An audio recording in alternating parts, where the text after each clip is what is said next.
संविधान में है आज भाग 2। क्या है? सबसे पहले तो ये है कि भाग 2 में है क्या? अरे क्या भी भाग 2 में? भाग 2 में है नागरिकता। भाग 2 में क्या है? दूसरा क्वेश्चन, भाग 2 कहां से कहां तक है अनुच्छेद में? अनुच्छेद 5 से 11 तक है। अनुच्छेद 5 से 11 तक है। बात समझ में आई आपको? 5 से 11 तक। तीसरा क्वेश्चन, नागरिकता कहां से ली गई थी? ब्रिटेन से। कहां से ली गई थी? ब्रिटेन से। बात समझ में आई? इससे अगला क्वेश्चन, भारत में कैसी नागरिकता है? एकल या इकहरी? एकल या इकहरी नागरिकता है भारत में। ठीक है, तो यही आप कैसे लिखें? ये लिख लो, भारत में एकल नागरिकता है। और नागरिकता भारत ने कहां के संविधान से, कहां से ली थी? ब्रिटेन से ली थी। अब एकल और दोहरी नागरिकता का मतलब क्या होता है? एकल नागरिकता का मतलब तो यह होता है कि व्यक्ति जो है देश का ही नागरिक है, राज्य का तो निवासी होता है। जैसे हम हैं, हम यूपी से हैं, तो हम यूपी के जो है नागरिक नहीं है, हम यूपी के निवासी हैं। यूपी के क्या हैं हम? नागरिक। कहाँ के? हम भारत के नागरिक। कहाँ के? हम। जबकि अमेरिका और स्विट्जरलैंड में, या अमेरिका पे बात कर लेते, वहां है दोहरी नागरिकता। कैसी है? तो वहां अगर किसी से पूछा जाए तो ये भी कहता है मैं अमेरिका का हूं, हाँ, और जिस प्रांत का या जिस शहर का होता है उसका भी बोलता है वो कि मैं उस प्रांत से, उस का देश का हूँ। मतलब देश तो पता ना अपना बताएगा वो अमेरिका ही। हालांकि हम भी बताते हैं ऐसा कि हम भारत में उत्तर प्रदेश से हैं, पर उत्तर प्रदेश के हम नागरिक नहीं हैं, उत्तर प्रदेश के हम निवासी हैं। नागरिक कहाँ के हैं? हम भारत के हैं। तो भारत में कैसी नागरिकता है? एकहरी नागरिकता है। ठीक है, इसको नोट कर दो आप लोग जल्दी से। अब नागरिकता किसे कहते हैं ये बताओ? नागरिकता, हाँ देखो, हाँ वो तो ये तरीके है कि नागरिकता कितने तरह से प्राप्त की जा सकती है। अगर बात नागरिकता की करते हैं तो प्रत्येक देश, या हमारा ही देश, हम अपने देश की बात करते हैं, हमें कुछ विशेष अधिकार देता है। उन अधिकारों को ही नागरिकता कहते हैं, है ना। कोई विदेशी यहाँ आ रहा है, उसे वो सब अधिकार नहीं मिलेंगे जो हमको मिले हुए होंगे, है। तो वो कोई विशेष अधिकार किसको मिलते हैं? उस देश के नागरिक को, उस देश के नागरिक को मिलते हैं। ठीक है, ये आपने नोट कर दिया? इतना ना कराओ किसी ने, जल्दी से करो। इसमें कुछ यहाँ तक का थोड़ा सा लिख लो आप। पहले तो नागरिकता ही लिखो आप। इतना लिख दिया आपने? लिख दिया बेटा? तो लिखो, कोई भी देश अपने मूल निवासियों को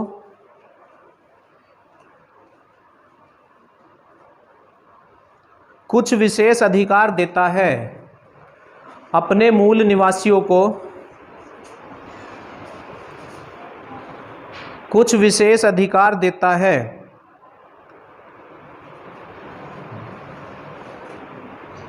इन अधिकारों को ही नागरिकता कहा जाता है।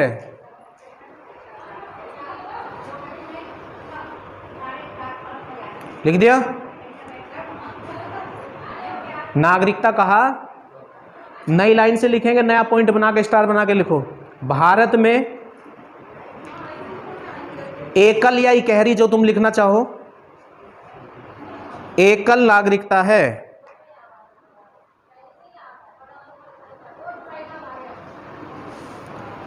अर्थात हम केवल देश के नागरिक हैं।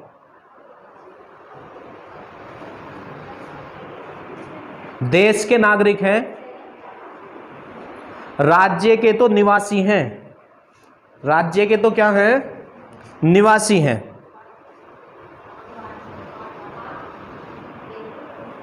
क्वेश्चन आएगा, भाई ये नहीं लिखा रहे हम कि नागरिकता कहां से ली गई थी, आपको पहले लिखवा दिया है, ब्रिटेन से ली गई थी। क्वेश्चन ये आएगा कि नागरिकता का सिद्धांत सबसे पहले किसने दिया?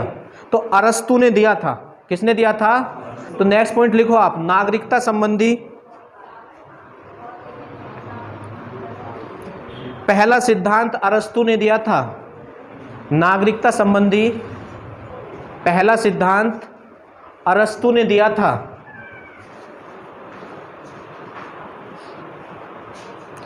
यह क्वेश्चन बहुत आता है कि भारत की नागरिकता किस अधिनियम पर आधारित है। पहले तो ये बताओ, एक तो अधिनियम होता है, एक नियम होता है। अधिनियम और नियम, इनका डिफरेंस आपको पता है? अधिनियम और नियम का? नहीं बेटा, देखो नियम से मतलब कानून से ही है, नियम से मतलब कानून से ही है। तो जो नियम कानून एकदम जल्दी में बनाया गया हो उसे अधिनियम कहते हैं, और जो बिल्कुल फुर्सत से बनाया गया उसे नियम कहते हैं। उसे क्या कहते हैं? नियम कहते हैं। ठीक है। अब जब हमारा देश का विभाजन हुआ था, जब स्वतंत्रता, जब ही तो स्वतंत्र हुए, जब विभाजन हो गया है, उसी समय क्या हो गया? विभाजन। तो फिर नागरिकता संबंधी जो नियम थे जल्दी जल्दी में बनाने पड़े थे। हाँ, क्वेश्चन भी आता है कि संविधान जब लागू हो रहा था या जब संविधान बन रहा था तो किस पे विशेष ध्यान नहीं दिया गया? नागरिकता पे। किस पे विशेष ध्यान नहीं दिया गया था? इस बात को आप ऐसे याद रखना, लिखवाऊंगा नहीं। नागरिकता पे ध्यान नहीं दिया गया था, और वो जानबूझ के भी कुछ उसमें लूजपन छोड़ा गया था, क्योंकि कुछ लोग इधर भारत से पाकिस्तान, पाकिस्तान से भारत ऐसे चल रहा था, तो जानबूझ के भी कुछ छूट दी जा रही थी उस समय। ठीक है। तो नियम और अधिनियम समझ में आ गया। क्वेश्चन आता है कि भारत का नागरिकता अधिनियम किस पे आधारित है? तो अधिनियम 1955 पे। किस पे आधारित है? अधिनियम 1955 पे। तो नेक्स्ट पॉइंट लिखेंगे, नेक्स्ट पॉइंट में आप लिख देंगे भारत की नागरिकता 1955 के अधिनियम पर आधारित है। 1955 के अधिनियम पर आधारित है। एक क्वेश्चन ये आएगा, नागरिकता में प्रथम संशोधन कब हुआ, या नागरिकता अधिनियम में प्रथम संशोधन? तो 1986 में हुआ था। इन्हें अभी सबको विस्तार से पढ़ाया जाएगा, पर जो वन लाइनर क्वेश्चन आते हैं एग्जाम में मोस्ट थोड़े से वो लिखा रहा हूं पहले आपको। तो नेक्स्ट पॉइंट लिख देंगे, नागरिकता अधिनियम में पहली बार संशोधन 1986 में किया गया था। 1986 में 1986 में किया गया था।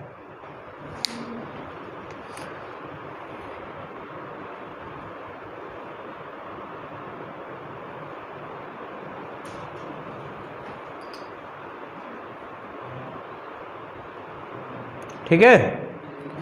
अच्छा, ये बताएंगे नागरिकता कौन से भाग में है? भाग 2 में है। तो भाग 2 कहां से कहां तक अनुच्छेद है? तो अब हम पहले ये अनुच्छेद पढ़ेंगे। पहले हम क्या पढ़ेंगे? भाग 1 हम पढ़ चुके हैं, अनुच्छेद 1 से 4 तक हम पढ़ चुके हैं, अनुसूची हम पढ़ चुके हैं, अखंड भारत हम पढ़ चुके हैं। हर बच्चे की उंगलियों पे होना चाहिए हम क्या क्या पढ़ चुके हैं। वो बात बाद में है कि उसको याद है या नहीं। जिसको यही याद नहीं हम क्या क्या पढ़ चुके, तो उससे आगे की क्या उम्मीद कर सकते हैं। तो सीधा सीधा सा भाग 1 पढ़ चुके, और भाग 1 अनुच्छेद 1 से 4 तक है। दूसरा हम क्या? अनुसूचियां हम पढ़ चुके। अनुसूचियां कितनी हैं? 12 हैं। पहले 8 थी, अब 12 हैं। वो 12 के बारे में हमने पढ़ी है।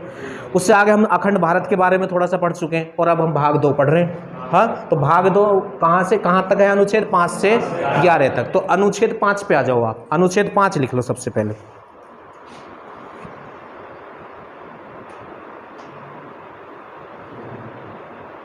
तो अनुच्छेद 5 में ये है, अनुच्छेद 5 में कि जब संविधान बना था या जब संविधान लागू हो रहा था, तो उस समय जो लोग भारत में थे उन सबको भारत की नागरिकता दी जाएगी। ये किस में लिखा हुआ है? अनुच्छेद 5 में। क्या लिखा हुआ है कि जब संविधान बन रहा था उस समय जो लोग भारत में थे उन सबको भारत की नागरिकता दी जाएगी। तो लिखो आप इसमें अनुच्छेद 5 में। अनुच्छेद 5 में लिख देंगे आप, जब संविधान बना तो उन सभी लोगों को नागरिकता दी जाएगी, या दी गई कर लेना क्योंकि अब तो वो चीज निकल गई है। उन सभी लोगों को नागरिकता दी गई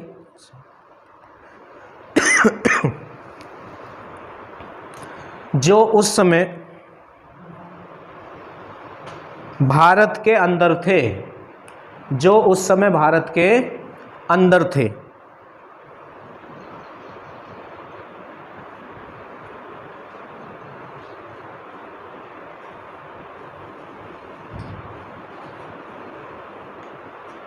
ठीक है। तो भाग 5 अनुच्छेद 5 में क्या है? जो लोग भारत में ही थे उनको भारत की नागरिकता दी जाएगी। बात आती है अनुच्छेद 6। अनुच्छेद, तो अनुच्छेद 6 में देखो, आपको ऐसे याद रखना है कि अनुच्छेद 5 में तो है जो लोग भारत में ही थे उनको नागरिकता दी जाएगी। अनुच्छेद 6 में है कि जो लोग पाकिस्तान से भारत आए उनको नागरिकता दी जाएगी। अनुच्छेद 6 में क्या है? जो लोग पाकिस्तान से भारत आए उनको नागरिकता दी जाएगी, पर उसकी एक डेट फिक्स कर दी थी, 19 जुलाई 1948 से पहले जो लोग पाकिस्तान से भारत आ चुके थे उन्हें कोई दिक्कत नहीं, उन्हें यूं ही नागरिकता दे दी गई। पर उसके बाद भी आए, तो जो 19 जुलाई 1948 के बाद पाकिस्तान से भारत आए उनको परमिट नियम से गुजरना पड़ा। परमिट नियम क्या था? एक फॉर्म भरना था। क्या भरना था? और फॉर्म भरने के 6 माह बाद नागरिकता दी जा सकेगी, हालांकि ये बातें अब गुजर गई हैं। अनुच्छेद 6 और अनुच्छेद 7 अभी आगे तुम्हें पढ़ाऊंगा, अब ये लागू नहीं है, क्योंकि ये तो अब घटना खत्म होगी, ये तो बाद की पास्ट की बात थी, हिस्ट्री की, ये तो जा चुकी है। तो हम 6 की बात कर रहे हैं, तो 6 में मुख्य तो ये लिखा हुआ है पाकिस्तान से भारत आए लोगों को नागरिकता दी जाएगी। ये कौन से अनुच्छेद में लिखा हुआ है? पर उसमें अगर आप थोड़ा सा और डीपली पढ़ना चाहो तो ये लिखा हुआ है जो लोग 19 जुलाई 1948 तक भारत में आ गए थे पाकिस्तान से, उन्हें तो ऐसे ही नागरिकता दे दी गई। पर जो इस डेट के बाद पाकिस्तान से भारत आए उनको परमिट नियम से गुजरना पड़ा, जिसमें एक फॉर्म भरना था, और उसके फॉर्म भरने के 6 माह बाद नागरिकता दे दी जा सकेगी, लगभग दे दी थी, है ना। तो लिखें आप, अनुच्छेद 6 में लिखें, इसमें लिख दें पाकिस्तान से भारत आए लोगों को नागरिकता दी जाएगी, नागरिकता दी जाएगी।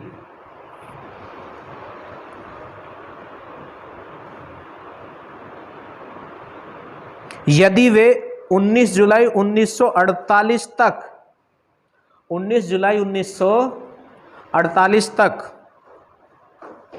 भारत आ गए हों, भारत आ गए हों, किंतु यदि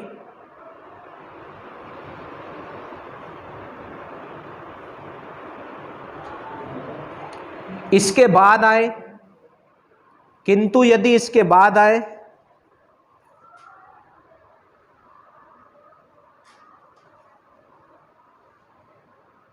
तो उन्हें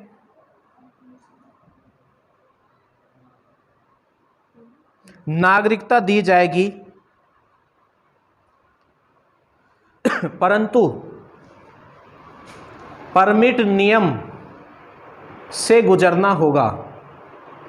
अब इससे आगे का यूं याद रख लेना कि एक फॉर्म भरना होता था और 6 माह बाद नागरिकता मिल जाएगी। इतने वहां तंबू लगा रखे तो उनमें रहना होता था, ठीक है।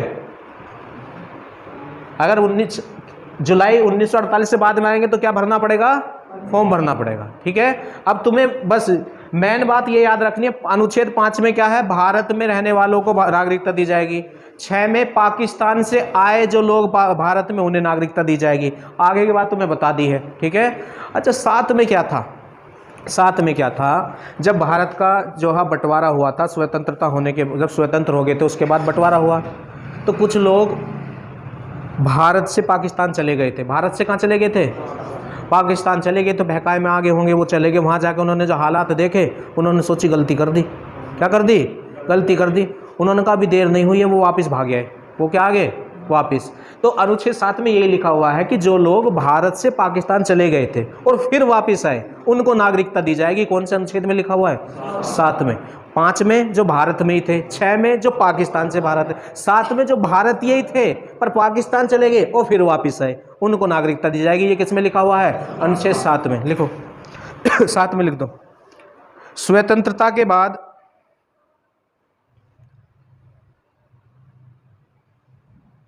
भारत से पाकिस्तान चले गए ऐसे व्यक्ति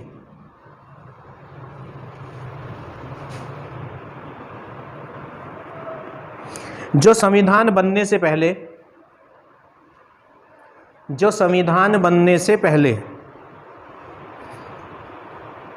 लौट आए तो उन्हें नागरिकता दी जाएगी,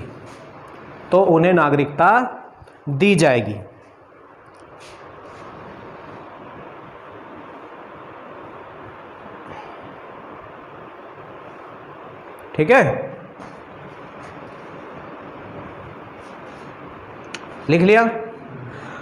तो 6 में तो जो पाकिस्तानी थे वो आए थे, उनको नागरिकता। 7 में जो भारतीय ही थे पर बहकाए में आके पाकिस्तान चले गए, फिर वापस आए, उनको नागरिकता। अब ये दोनों लागू नहीं है, हाँ, अब ये दोनों लागू।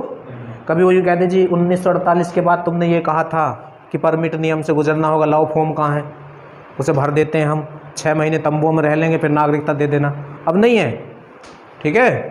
और ना ही 7वां है कि नो जी हम तो भारत यही थे, पहले बहकाए में आ गए थे जिन्ना के, और अब आँख खुली हमारी, इतने 75-70 साल बाद हमारी आँख खुली, अब हमें भारत की नागरिकता दे दो। तो अब नहीं है, ठीक है। तो कौन कौन से लागू नहीं है अब? 6 और 7 लागू नहीं है। बात समझ में आ गई यहाँ तक? अब अनुच्छेद 8 में क्या है? अनुच्छेद 8 में क्या है? अनुच्छेद 8 में सुनो ध्यान से, ये लिखा हुआ है कि यदि कोई भारतीय है, भारतीय है तो नागरिक है, कोई भारतीय नागरिक अगर विदेश में कहीं घूमने गया है, या विदेश में नौकरी कर रहा है, या विदेशी महिला से शादी कर ली है, तो उसकी नागरिकता समाप्त नहीं होगी। ये किस में लिखा हुआ है? अनुच्छेद 8 में। क्या है? विदेश भ्रमण या विदेश में नौकरी या विदेशी महिला से शादी करने पर भारत की नागरिकता समाप्त नहीं होने की है। लिख दो अनुच्छेद 8 में। विदेश भ्रमण विदेश भ्रमण, नौकरी व विदेशी महिला से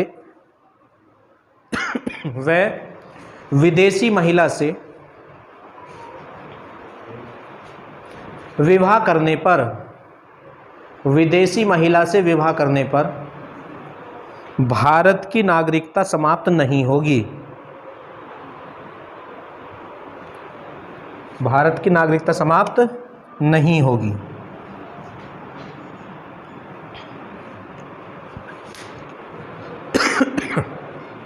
आगे समझ? हाँ, कहाँ तक हो गया? 8 तक।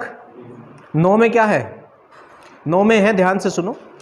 जैसे तुम भारतीय हो, तुम ऑस्ट्रेलिया चले गए, वहीं तुम नौकरी करने गए थे, वहीं तुम्हारा काम सही ठीक ठाक चल गया, हाँ, वहीं तुमने शादी भी कर ली और वहीं की नागरिकता भी ग्रहण कर ली, तो स्वतः ही भारत की नागरिकता समाप्त हो जाती है अगर तुम या भारत का कोई भी नागरिक किसी और देश की नागरिकता ग्रहण कर लेगा। तो ये अनुच्छेद 9 में लिखा हुआ। किस में लिखा हुआ है? 9 में। अगर किसी और देश की नागरिकता आपने ग्रहण की है तो भारत की नागरिकता स्वतः ही क्या हो जाएगी? समाप्त हो जाएगी। लिख दो अनुच्छेद 9 में। विदेशी नागरिकता लेने पर, विदेशी नागरिकता लेने पर भारत की नागरिकता समाप्त कर दी जाएगी। भारत की नागरिकता समाप्त कर दी जाएगी।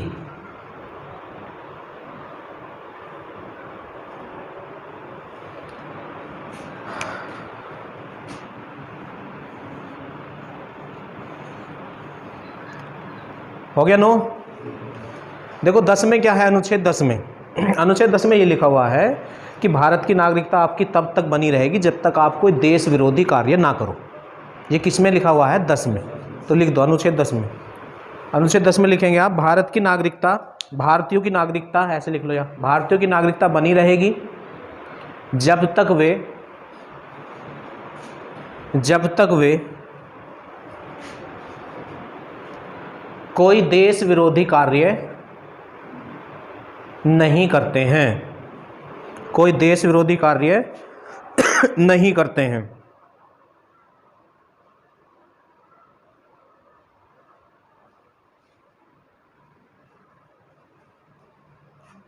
ठीक है, 11 पे आ जाओ। अनुच्छेद 11।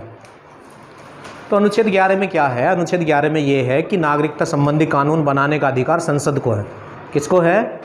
और ये जो नागरिकता है ये गृह मंत्रालय के अधीन आती है। किसके अधीन आती है? गृह मंत्रालय की। ये क्वेश्चन कई बार पूछ ले, नागरिकता किसके अधीन है? गृह मंत्रालय के। किसके अधीन है? तो लिख दो अनुच्छेद 11 में लिख दो, नागरिकता संबंधी कानून संसद बनाती है। नागरिकता संबंधी कानून संसद बनाती है। यह जिम्मेदारी गृह मंत्रालय की है। यह जिम्मेदारी किसकी है? गृह मंत्रालय की है। ठीक है, गृह मंत्रालय की है। लिख लिया? अब पहले यहां तक रिवाइज करो जल्दी से। हमने आज स्टार्ट किया भाग 2। क्या किया? भाग 2 में क्या है? नागरिकता कहाँ से ली गई है? कहाँ से कहाँ तक अनुच्छेद? 5 से 11 तक। भारत में कैसी नागरिकता है? एकल नागरिकता का मतलब कि हम देश के नागरिक हैं, राज्य के नहीं, राज्य के हैं निवासी। राज्य के क्या हैं? निवासी हैं। उससे आगे ब्रिटेन से ली ही गई, ये तो हमारा हो ही गया। अच्छा, नागरिकता संबंधी सिद्धांत या नियम सबसे पहले किसने दिया? अरस्तु ने। किसने दिया? अरस्तु ने। अच्छा, भारतीय नागरिकता किस अधिनियम पर आधारित है? 1955, अधिनियम 1955 पर। नागरिकता में सबसे पहले संशोधन कब हुआ? 1986 में। जल्दी बोलो, भारतीय नागरिकता किस अधिनियम पर आधारित है? 1955 में। अब उसको ही पढ़ाएंगे तुम्हें, है ना? 1955 में है। उसमें क्या है? नागरिकता कैसे प्राप्त की जा सकती है या भारत की नागरिकता कैसे समाप्त की जा सकती है, इसका उल्लेख है अधिनियम 1955 में। इसके बाद उसकी चर्चा करेंगे। अधिनियम, नागरिकता अधिनियम में सबसे पहले संशोधन कब हुआ था? 1986 में हुआ था। कब हुआ था? 1986 में। अब हम अनुच्छेद पढ़ रहे थे, तो 5 से 11 तक अनुच्छेद हमने पढ़े हैं, तो पढ़ने का मतलब याद होने चाहिए, है ना? तो बताओ अनुच्छेद 5 में क्या है? जब संविधान बन रहा था तो जो लोग भारत में थे उन सबको भारत की नागरिकता दी जाएगी। ये किस अनुच्छेद में लिखा हुआ है? 5 में लिखा हुआ। अनुच्छेद 6 में बताओ, पाकिस्तान से भारत आए लोगों को नागरिकता दी जाएगी, पर जो 19 जुलाई 1948 के बाद आए हैं उन्हें परमिट नियम से गुजरना होगा, जिसमें एक फॉर्म भरना होगा और 6 माह बाद नागरिकता दी जा सकेगी। ये अनुच्छेद किस में लिखा हुआ है? 6 में। अब अनुच्छेद 7 में क्या है? भारत से पाकिस्तान चले गए और फिर वापस आए उनको नागरिकता दी जाएगी। ये कौन से अनुच्छेद में है? 7 में है। अनुच्छेद 8 में घूमना, नौकरी, हाँ, विवाह, विवाह के नाम पे हंसी क्यों आ रही? तो घूमना, नौकरी या विदेशी महिला से शादी करने पर भारत की नागरिकता बनी रहेगी। भारत की नागरिकता 8 में क्या है? अच्छा, 9 में क्या है? 9 में अगर किसी और देश की नागरिकता ग्रहण करते हो तो भारत की नागरिकता समाप्त हो जाएगी। तो समाप्त कौन से में हो रही है? 9 में हो रही है। कब? जब किसी और देश की ग्रहण कर रहे हो, जब किसी और देश की नागरिकता ग्रहण कर रहे हो। 10 में क्या है? 10 में भूल गए? नागरिकता जब तक बनी रहेगी जब तक कोई देश विरोधी कार्य ना करो। भारतीयों की नागरिकता कब तक बनी रहेगी? जब तक कोई देश विरोधी कार्य ना करो, ठीक है। और 11 में क्या है? नागरिकता संबंधी कानून बनाने का अधिकार संसद को, और ये जिम्मेदारी गृह मंत्रालय की है। जितना मैं पढ़ा करूँ इतने कॉपी उल्टी रख के घर पे पूरा अपने आप को ना सुना ले करो, इतने पढ़ते रह करो, समझ गए? इतने पढ़ते रह करो, कोई क्वेश्चन नहीं छूट सकता। और अगर तुम ये है कि अभी पहले नोट्स सजा लें फिर अगले महीने याद करेंगे तो फिर नहीं होने का। याद होगा अब, ठीक। अब टाइम बताओ क्या हुआ पहले मुझे। तो अब ये पढ़ेंगे नागरिकता अधिनियम 1955। नागरिकता अधिनियम 1955। तो ये जो नागरिकता अधिनियम 1955 है, इसमें है क्या कि भारत की नागरिकता कितने तरह से प्राप्त की जा सकती है? तो 5 तरह से प्राप्त की जा सकती है, और 3 तरह से नागरिकता का लोप या त्याग या छीनी जा सकती है। तो भारतीय नागरिकता अधिनियम, भारतीय नागरिकता अधिनियम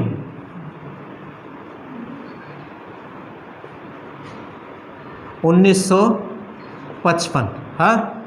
तो इसमें क्या है कि भारत की नागरिकता 5 प्रकार से प्राप्त की जा सकती है और 3 प्रकार से त्याग किया जा सकता है।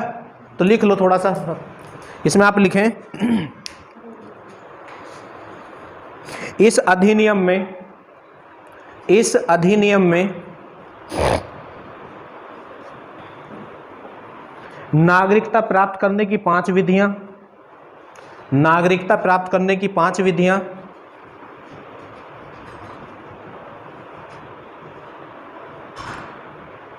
तथा नागरिकता समाप्त करने की 3 विधियां हैं। नागरिकता समाप्त करने की 3 विधियां हैं।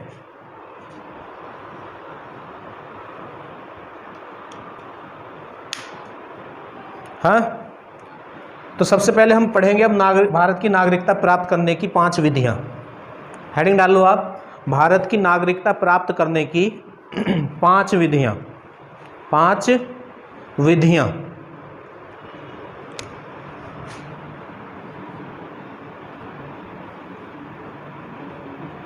तो नंबर 1 है जन्म के आधार पर नागरिकता।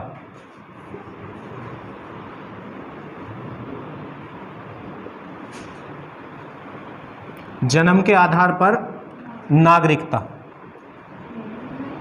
हाँ जी। जन्म के आधार पर नागरिकता।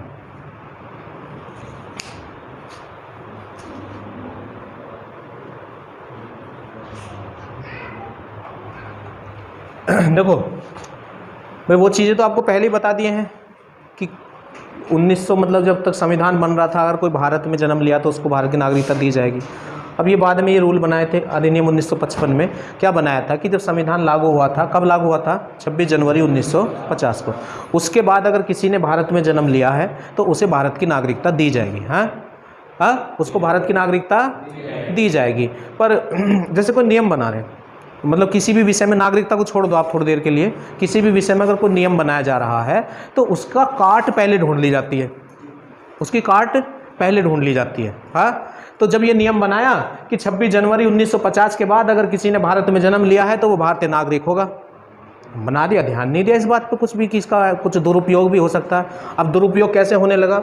अब जैसे भूटान है, नेपाल है, ये लोग यहाँ सर्दियों में कपड़े बेचने आते हैं, और यहाँ काफ़ी दिन रहते हैं। अब इनकी संतान अगर पैदा होती है तो ये यहाँ फिर दावा ठोक देते थे, मुझे तुमने तो कह रखा है कि जन्म के आधार पर नागरिकता में तुमने कह रखा है कि 26 जनवरी 1950 के बाद अगर किसी ने भारत में जन्म ले लिया है, चाहे गलती से या सही से, उसे भारत की नागरिकता दी जाएगी। ये तो टेंशन होने लगी। क्या चलो, भूटान तिब्बत वाले वो तो यहाँ अपना रोजगार करने आते थे, पाकिस्तान इसका मिसयूज कर सकता था, वो भेज दे यहाँ किसी को भी, न जाओ ताजमहल देखे हो और खर्चा दे दे 1-2 साल का, न घूमते रहना। प्लानिंग होती है आगे तक की, क्यों भाई? अब उनके द्वारा कोई संतान ने जन्म लिया है, अब वो तो फिर दावा करेंगे, क्योंकि संविधान से तो बढ़कर कुछ नहीं हो सकता। जो संविधान में लिखा हुआ है उससे नहीं आप हट सकते अलग, तो वो तो फिर उसको नागरिकता देनी पड़ेगी। तो फिर इसमें संशोधन किया गया था। इसमें क्या किया गया था? 1986 में। कब किया गया था? संविधान कब लागू हुआ था? 26 जनवरी 1950 को। अधिनियम कब आया? 1955 में। और आँख कब खुली? 1986 में। कब आँख खुली? 1986 में। फिर 1986 में ये कहा कि जन्म अगर किसी का भारत में हो रहा है तो उसको ही भारत की नागरिकता दी जाएगी, इसके माता पिता भी यहीं के हों। माता पिता भी कहाँ के हों? तब भी गलती कर दी थी, शुरू में यूँ कह दी माता या पिता यहाँ के हों तो ठीक है। उन्होंने कहा ठीक है, कोई बात नहीं, थोड़े ज़्यादा पैसे लग जाएंगे। क्या भाई? हाँ भाई, उधर से कोई पाकिस्तान से कोई महिला भेज दी, पैसे दे के खूब ठीक ठाक, जाओ वहाँ शादी कर लो किसी से। शादी कर लिया, बच्चे का जन्म हुआ और तुम जो इसे भारत की नागरिकता दो इसे। न क्यों? न तुमने तो कहा माता या पिता में से कोई एक हो, न इसके अब्बू तो यहीं के भारत की बूझ लो, आधार कार्ड चेक कर लो, पैन कार्ड चेक कर लो। फिर भी सुधार किया, फिर भी गलती कर गए। फिर यूँ कही एक काम करते हैं, अब उसे ही जन्म के आधार पर नागरिकता दी जाएगी जिसका माता भी यहीं की और पिता भी यहीं का हो। माता और पिता दोनों कहाँ के हों, ठीक है। तो इसमें बड़ी त्रुटि हो गई थी शुरू में, तो इसमें कुछ लिखवाया मैंने तुम्हें, तो ये डाल दिया आपने नंबर 1, जन्म के आधार पर नागरिकता। तो इसमें आप लिखें, इसमें लिखेंगे आप, संविधान लागू होने के बाद भारत में जन्म लेने वाले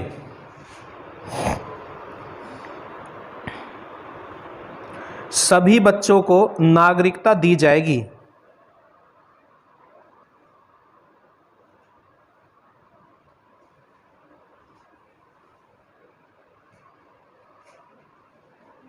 नागरिकता दी जाएगी। अब नई लाइन से लिखो, 1986 के संशोधन के बाद, 1986 के संशोधन के बाद उन बच्चों को भारत की नागरिकता दी जाएगी, उन बच्चों को भारत की नागरिकता दी जाएगी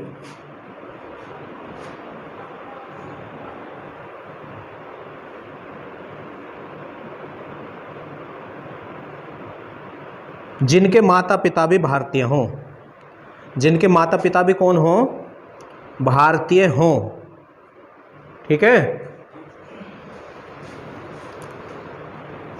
अब दूसरी विधि, एक विधि आ गई सबको समझ, जन्म के आधार पे याद रखना तुम्हें मेनली, उसके अंदर की कहानी मैंने आपको सुनाई है, वो तुम्हें याद रहनी चाहिए। नंबर 2 है वंश के आधार पर नागरिकता। वंश के आधार पर नागरिकता।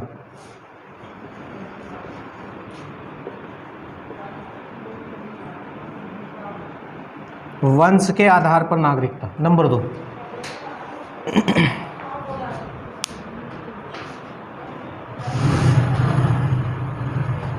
ठीक।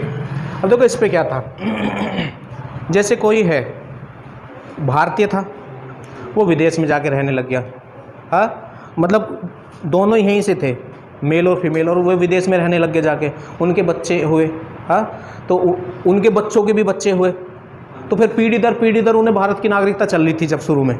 तो फिर ये इसमें बदलाव किया गया, इसमें ये कहा गया कि वंश के आधार पर किसी को अगर नागरिकता दी जाएगी, कोई विदेश में जैसे रह रहा है, तो उस बच्चे को भारत की नागरिकता दी जाएगी, जन्म अगर किसी का विदेश में हुआ है, जिसके माता या पिता में से कोई एक भारतीय हो, और दोनों हो तो बड़ी अच्छी बात, पर कम से कम एक भारतीय होना जरूरी है। वंश के आधार पर नागरिकता में एक भारतीय होना जरूरी है, माता या पिता में से, और जन्म के आधार में बाद में दोनों में ही कर दिया था। बाद में किस में कर दिया था?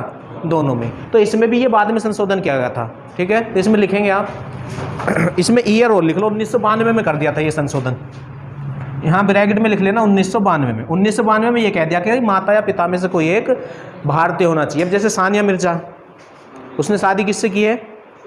पाकिस्तान में शोएब मलिक से, हाँ। तब जो उसके बच्चे हैं, उसने, सानिया मिर्जा ने जो था पाकिस्तान की नागरिकता ग्रहण नहीं की थी, हाँ। अब जब तक आप दूसरे देश की नागरिकता ग्रहण नहीं करोगे, तब तक भारत की नागरिकता समाप्त नहीं होने की, तो इसलिए वो भारतीय है, वो भी भारत की नागरिकता है, तब उसकी जो संतान है उसे भारत की नागरिकता मिलेगी, क्योंकि कहाँ लिखा हुआ है? वंश के आधार पर। कहाँ लिखा हुआ है? वंश के, और वंश के आधार पर उन्हें नागरिकता है जिन बच्चों का जन्म भारत से बाहर हुआ है, भारत से बाहर हुआ है, उनको नागरिकता किसके आधार पर दी जाती है? वंश के आधार पर। जन्म के आधार पर उनको नागरिकता दी जानी है जिनका जन्म भारत में हो रहा है, जिन बच्चों का जन्म कहाँ हो रहा है? अच्छा, कोई प्रॉपरली अगर भारत में रह रहा है, हाँ, और वो वैसे ही चले गए 5-6 मंथ के लिए, और वहाँ किसी बच्चे का जन्म हो गया, और वो उनका रहना सहना सब यहीं है, तो अब उस बच्चे को नागरिकता इस आधार पर नहीं मिलने की है, अब इस आधार पर मिलेगी, वंश के आधार पर। क्योंकि शर्त ये है, अगर भारत के बाहर किसी का जन्म हो रहा है तो उसे वंश के आधार पर नागरिकता दी जाएगी, और उसका पैमाना क्या है कि माता या पिता में से कोई एक भारतीय होना चाहिए, ठीक है। और शिखर धवन है, उसने विदेश से शादी कर रखी है, तो शिखर धवन तो भारतीय ही है, उसकी पत्नी ऑस्ट्रेलिया के, हाँ, तो उसे भी उसके बच्चों को भी यहाँ की नागरिकता मिलेगी, क्योंकि यहाँ वो यहीं का है, माता पिता में से कोई एक ऐसा होना चाहिए। अब इसमें कुछ लिखवाया मैंने तुम्हें, लिखो, विदेश में जन्म लेने वाले बच्चों को, विदेश में जन्म लेने वाले बच्चों को भी नागरिकता दी जाएगी, भी नागरिकता दी जाएगी।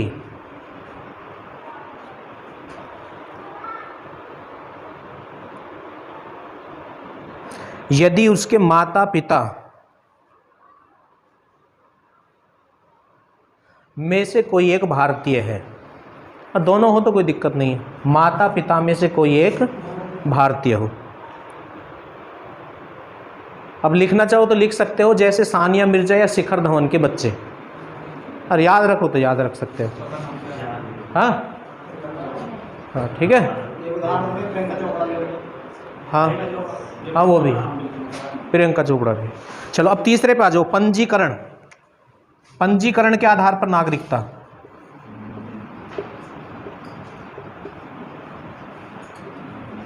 पंजीकरण के आधार पर नागरिकता।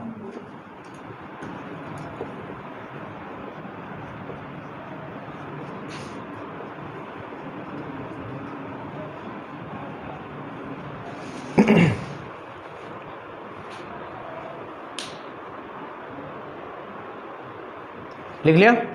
अब देखो, पंजीकरण के आधार पर नागरिकता किसको दी जाएगी? फिर नागरिकता वही तो लेगा जिसके पास नागरिकता ना होगी भारत की। तो पंजीकरण के आधार पर कोई विदेशी है, जैसे वो भारत में रहने लग रहा है, तो उसको पंजीकरण के आधार पर नागरिकता दी जाएगी। कब? जब वो लगातार 7 साल तक भारत में रहे। कितने साल तक? 7 साल तक भारत में रहे, तो उसको भारत की नागरिकता दी जाएगी। किस आधार पर? पंजीकरण। देखो, पहला आधार तो है जन्म के आधार पर, तो जन्म के आधार पर तो उन्हें दी जाएगी जिनका भारत में जन्म हुआ हो, हाँ। दूसरा है वंश के आधार, तो वंश के आधार पर तो उन्हें दी जाएगी जिनका जन्म बाहर हुआ हो। अब कोई 50, 60 या 30-35 साल का कोई व्यक्ति भारत में आ जाए विदेशी, है, अब वो ये थोड़ी कहेगा जी मुझे जन्म के आधार पर नागरिकता दो, जन्म के आधार पर तो उसे मिलेगी जिसका जन्म यहाँ हुआ हो, है। और वो कहने लगे जी वंश के आधार पर दे दो, अरे वंश के आधार पर कैसे दे देंगे, ना तेरी माता यहाँ की ना पिता यहाँ के, तो वंश के आधार पर भी ना मिलेगी। तो इस, और वो कह रहा है जी मुझे तो भारत की नागरिकता चाहिए, इसका कोई तो रास्ता होगा। अरे कोई गड़बड़ हो जाएगा, कोई दिक्कत हो जाएगी, कहते हैं सोचो कुछ तो रास्ता होगा, क्यों भाई, अब इन दो में तो मिलेगी ना उसे, तो फिर ये कंडीशन लगेगी पंजीकरण के आधार पर दी जा करेगी ऐसे लोगों को। किस आधार पर? पंजीकरण के आधार पर। और पहले ये अवधि मात्र 6 माह थी। कितने माह थी? अगर कोई लगातार, तो वो तो बड़ी गड़बड़ थी उस समय, 6 माह कुछ नहीं होता। ठीक है, तो ये 7 साल की अवधि है। कितने साल की अवधि है? 7 साल की अवधि है। तो पंजीकरण के आधार पर लिख लो आप, लिखो इसमें,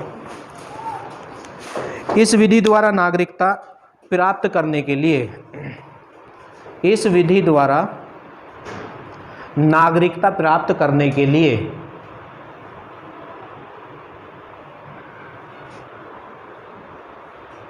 व्यक्ति को 7 साल लगातार भारत में रहना होगा।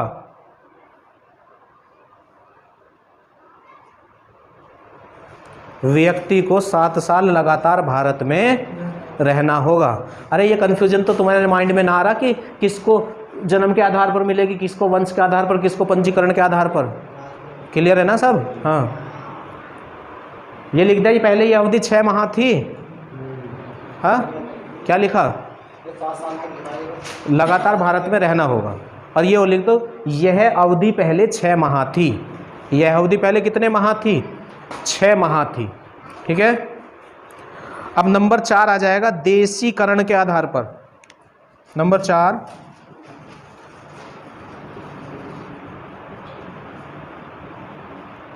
देशीकरण के आधार पर नागरिकता। देशीकरण के, या देशीयकरण भी लिख सकते हो, देशीयकरण भी लिख सकते हो, या देशीकरण लिख लो आप, के आधार पर नागरिकता।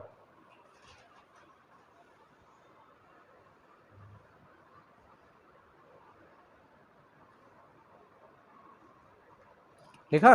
अब देखो, इस आधार पर किसको नागरिकता दी जाएगी? ऐसे व्यक्ति को जो भारत की कम से कम एक भाषा जानता हो, लिखना बोलना, है, और विज्ञान कला में निपुण हो, या तो वैज्ञानिक हो, या खिलाड़ी हो, या गायक हो, या लेखक हो, समझ गए ना, और लगातार भारत में 10 साल से रह रहा हो। कितने साल से रह रहा हो? इसमें 10 साल है, इसमें कितना है?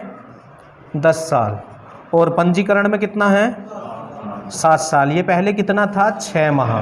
कितना था पहले? ये पहले था 5 साल। कितना था? वर्ष लिख सकते हो आप। ठीक है, तो देशीयकरण के आधार पर अगर किसी को नागरिकता दी जानी है तो उसमें क्या क्या क्वालिटी होनी चाहिए? एक तो भारत की एक भाषा का ज्ञान हो, कम से कम, ज़्यादा से ज़्यादा चाहे सारियों का हो, कम से कम एक भाषा का ज्ञान होना चाहिए। और वैज्ञानिक या कला में निपुण हो, मतलब वैज्ञानिक हो, या गायक हो, लेखक हो, सिंगर हो, आपका खिलाड़ी हो, इनमें से कुछ हो। और लगातार 10 साल से भारत रह रहा हो, है, और कहीं पटाखे ना फोड़े हो, भारत में कहीं बम वम ऐसे कुछ ना किया हो, समझ गए ना? तो ये सब अगर उसमें क्वालिटियां हैं तो उसे किस आधार पर नागरिकता दी जाएगी? देशीयकरण या देशीकरण के आधार पर नागरिकता भारत की दे दी जाएगी। लिखो, वैसा व्यक्ति जो भारत की कम से कम, वैसा व्यक्ति जो भारत की कम से कम एक भाषा को जानता हो, एक भाषा को जानता हो,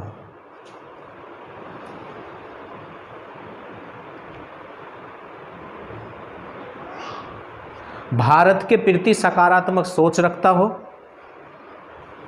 भारत के प्रति सकारात्मक सोच रखता हो, रोकना एक मिनट, सकारात्मक सोच रखता हो, यहां तक लिख लिया, उससे आगे लिखो, वैज्ञानिक या कला में निपुण हो, वैज्ञानिक या कला में निपुण हो,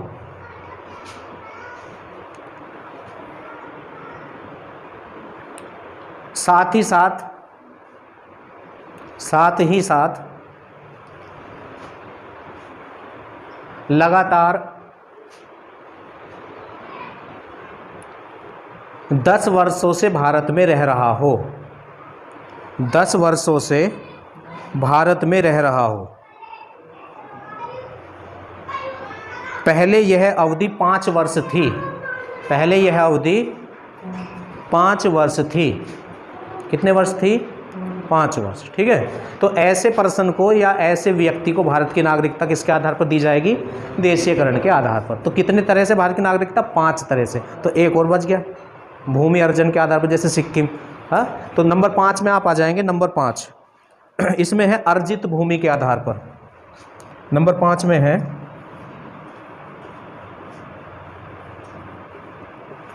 अर्जित भूमि के आधार पर, अर्जित भूमि के आधार पर नागरिकता। अर्जित भूमि से मतलब ये है जैसे भारत ने किसी विदेशी राज्य को अपने भारत में सीमा में शामिल कर लिया हो, तो जो वहाँ लोग रह रहे होंगे वो कहाँ जाएंगे, हाँ, तो उन्हें भारत की नागरिकता दी जाएगी। और ऐसे को दी जाएगी जो यूँ कहे जी हाँ चलो ठीक है हम भी रह लेंगे, और जो जब भी यूँ कह रहे हो ना मैं तो अपने देश में रहूँगा, हाँ, तो भगा देंगे उसे, फिर क्या करेंगे, तो अपने देश में रह ले, क्यों भाई, हैं। तो अर्जित भूमि के आधार पर लिखो इसमें, अर्जित भूमि के आधार पर किसी विदेशी राज्य को, किसी विदेशी राज्य को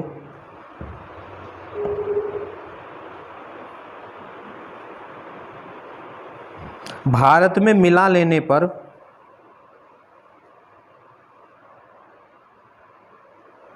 वहां के लोगों को, भारत में मिला लेने पर वहां के लोगों को भारत की नागरिकता दे दी जाएगी, भारत की नागरिकता दे दी जाएगी।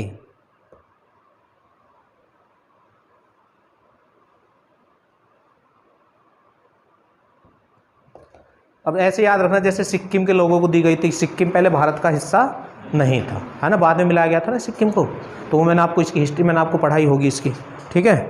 तो 5 टाइप तक तुम्हें पढ़ा दिया है आज, है। अभी इसके आगे है, अभी बचा हुआ है, टॉपिक कंप्लीट नहीं हुआ है, ठीक है, तो इसे नेक्स्ट क्लास में करेंगे, आज इसे यहीं